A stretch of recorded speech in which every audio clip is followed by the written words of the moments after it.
Saudações em Cristo Jesus. Estamos de volta para mais um auxílio bíblico para a escola dominical, lição de número 2, cujo tema é Sinais que antecedem a volta de Cristo. Venha comigo, sejam todos bem-vindos.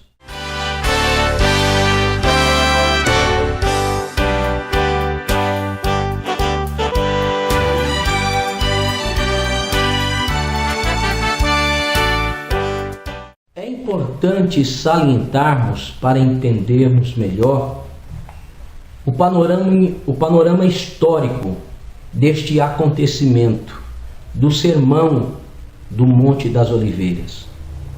O discurso de Mateus, do capítulo 23, versículos 1 a 39, com certeza foi proferido por Jesus nas dependências do templo.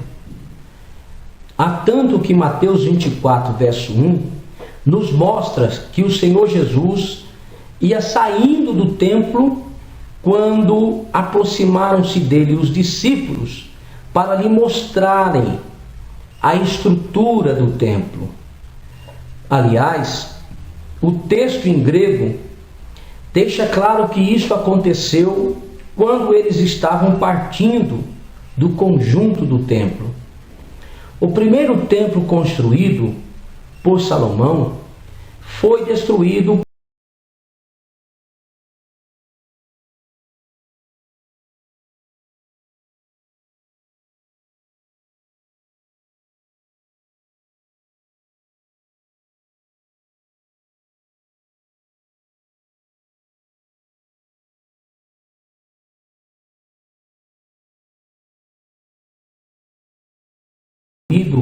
com muito atraso por volta do ano 516 a.C. Esse segundo templo foi totalmente restaurado com a ajuda de Herodes o Grande, um exímio construtor. A maioria das ruínas arquitetônicas em Israel data mais do reinado de Herodes o Grande do que da época de qualquer outra personalidade histórica. Ele iniciou muitos projetos diversificados como templos, ginásios, portos e outras muitas construções. Em Jerusalém havia um grande número de construções importantes feitas por Herodes o Grande. A fortaleza Antônia, que era um palácio e ao mesmo tempo uma fortaleza que ocupava o monte do templo, recebeu esse nome em homenagem a Marco Antônio. Também havia um palácio central, o maior de todos os palácios de Herodes, um teatro e um anfiteatro, e o mais famoso de todos os seus projetos, o Templo do Monte. Depois que Roma destruiu Jerusalém, no ano 70 depois de Cristo, quase todos os objetos da época de Herodes desapareceram. Quando tinha 18 anos, Herodes começou a reconstruir o templo de Jerusalém e a aumentar os locais sagrados ao redor dele, provavelmente seguindo o plano original do templo, mas de uma forma mais elaborada.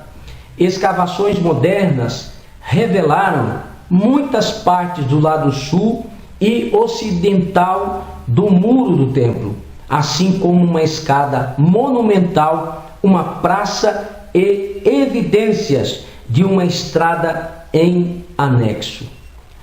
As construções do templo eram a visão mais impressionante nos dias de Jesus, embora ainda não estivessem totalmente concluídas. Conforme a história, os discípulos estavam compreensivelmente orgulhosos do templo e de suas dependências. Por isso que vamos ler no versículo 1 e versículo 2 de Mateus 24, dizendo: e quando Jesus ia saindo do templo, aproximaram-se dele os seus discípulos para lhe mostrarem a estrutura do templo. Jesus, porém, lhes disse: não vedes tudo isto? Em verdade vos digo que não ficará aqui pedra sobre pedra que não seja derribada. A destruição do templo, como já falamos, promovida pelos romanos no ano 70 depois de Cristo, foi tão devastadora que o local exato do santuário até hoje é desconhecido.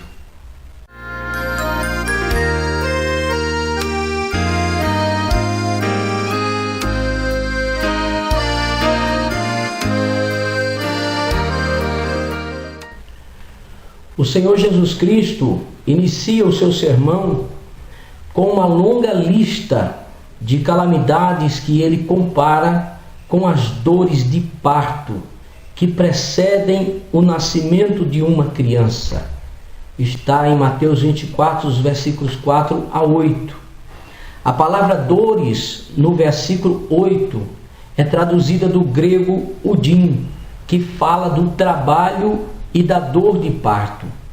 As aflições que Cristo relaciona aqui são como as dores de parto. A princípio, são relativamente moderadas e não frequentes, porém, à medida que a hora se aproxima, elas vêm em ondas implacáveis, mais rápidas e mais severas. A ilustração de dores de parto é bastante comum na literatura apocalíptica judaica. O apóstolo Paulo usou uma figura similar para descrever o dia do Senhor em 1 Tessalonicenses, capítulo 5, versículo 3. O contexto indica que estes sinais se aplicam de um modo particular à era da tribulação. No entanto, esses próprios males são aflições que têm caracterizado a totalidade da era cristã. Características similares estão presentes neste exato momento em diversos graus e coletivamente parecem estar piorando de modo grosseiro e mais preponderante, exatamente como dores de parto. E quais são essas aflições em que Jesus destaca? Nós vamos encontrar esses sinais em diversos panoramas da história. Nós vamos encontrar, por exemplo, sinais no panorama religioso. Dentro deste panorama, vamos ter a sedução dos falsos cristos e falsos profetas, que está em Mateus 24, verso 5.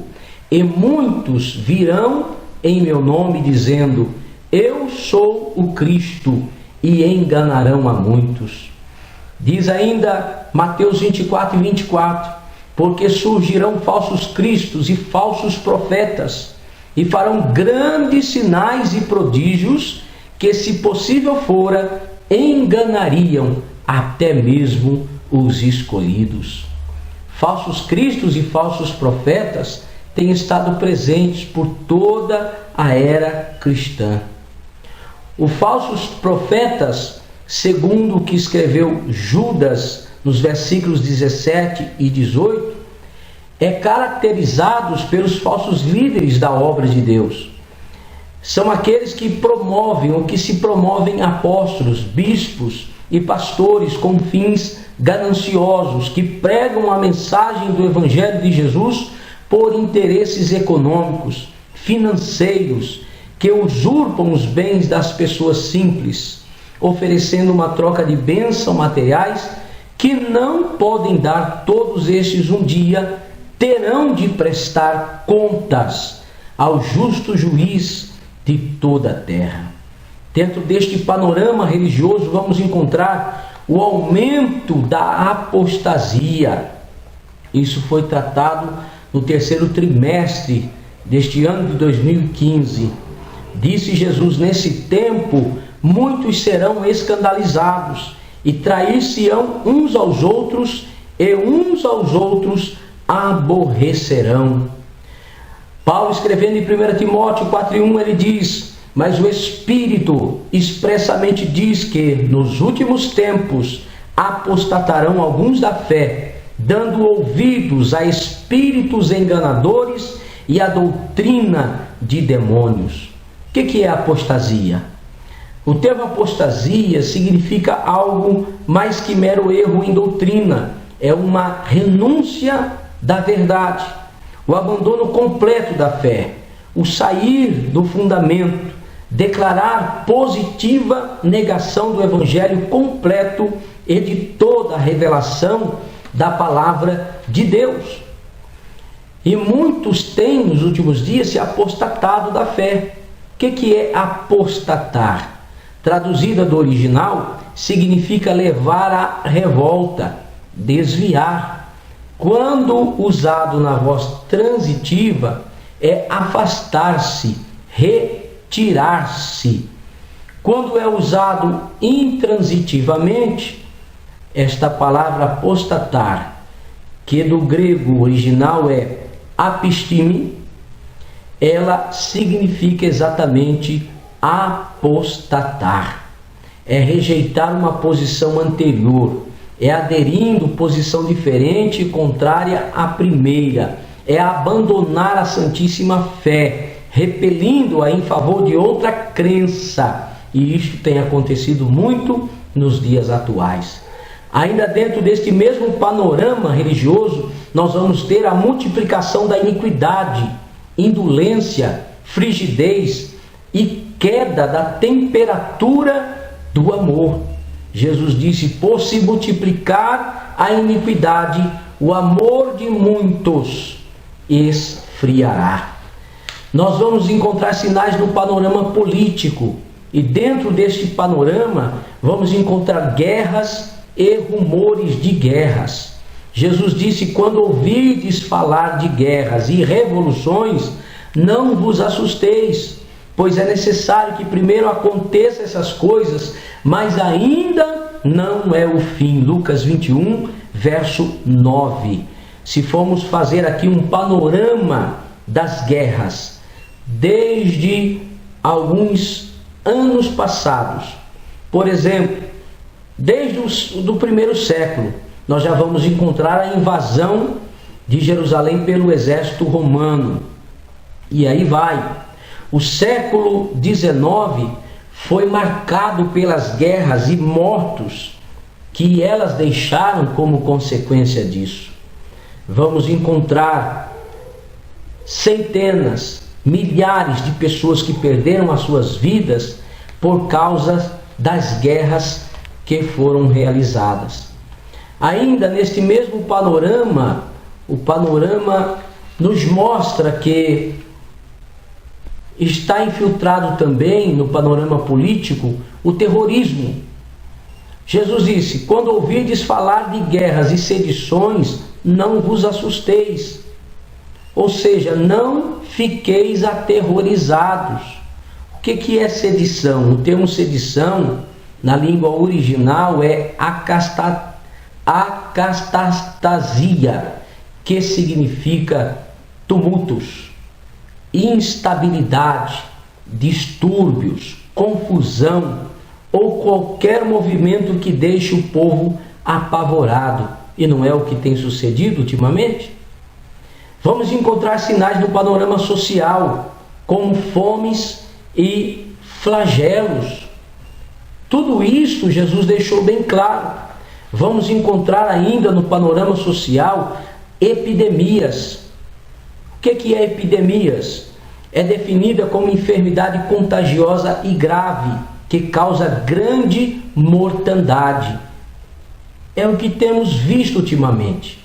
Misteriosas epidemias estão desafiando a ciência, pois as mesmas estão atingindo o reino animal e vegetal, ameaçando a contaminação da humanidade. Ainda neste mesmo panorama social, vamos ter a violência. Como tem crescido a violência nos dias atuais? Como tem, de uma forma assustadora. Vamos encontrar ainda sinais do panorama moral. Dentro desse panorama moral, vamos ter a perversão sexual.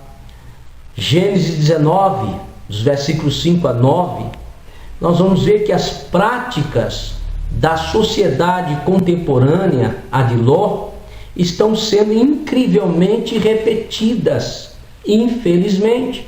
O aumento da perversão sexual é sentido em todo o mundo. A Bíblia diz que pela boca do profeta Jeremias, que os homens perderam toda a vergonha. Pode ler Jeremias 6:15. Os últimos tempos, infelizmente, são caracterizados por uma imoralidade horrenda. Os preceitos morais estão apodrecidos. Os homens anunciam liberdade sexual entre todos, procurando derrubar os fundamentos do matrimônio, da família e os padrões elementares da tradicional moralidade. A limitação de filhos como obrigação social. Vamos encontrar a virgindade considerada como escândalo, o puritarismo renegado, a pornografia popularizada, a sociedade sendo apoderada de um espírito de sexomania. Ainda dentro deste mesmo panorama, vamos encontrar o homossexualismo e o lesbianismo sendo permitidos atualmente. Ainda dentro deste panorama, temos a pedofilia, o incesto, e daí por diante, os sinais que antecedem a volta de Cristo está diante de nós. Nós vamos encontrar sinais ainda no panorama da natureza. Jesus falou de terremotos. Se fizermos uma comparação do século I com o século XX, nós vamos ver o quanto que tem aumentado o número de terremotos. O século XX foi o século mais castigado com diferentes tipos de terremotos e tremores de terra. Se considerarmos o século I, segundo a história, houve cerca de 15 terremotos. No século XX, já foram contados mais de 7.000 terremotos. Isto são evidências, são sinais que antecedem a volta de Cristo, e no século XXI não tem sido diferente. Vamos encontrar neste mesmo panorama da natureza o bramido do mar e das ondas. Quantos tsunamis que já não assistimos, não vimos, e pessoas que perderam as suas vidas pelo bramido dos mares e das ondas. Tudo isso são sinais que antecedem a volta de Cristo. Sem falarmos dos sinais do panorama da nação de Israel, pois o tempo não nos permite. Mas, veja bem, isso não significa que a era em que estamos vivendo seja a que Cristo descreve, mas realmente sublima a iminência da volta de Cristo para a igreja. O mundo no qual estamos vivendo já está maduro para a tribulação. Elementos como os sinais das dores de parto já estão sendo sentidos. As aflições atuais podem meramente ser como as contrações, dores de parto prematuras. Entretanto, significam que a hora do trabalho difícil e então o parto em si é inevitável e se aproxima de forma rápida.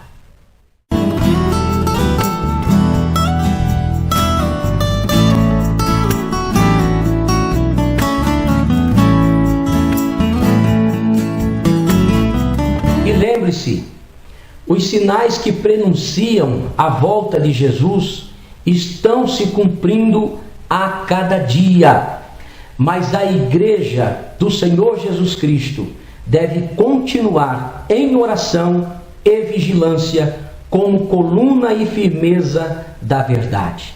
Que Deus abençoe a todos e até a próxima.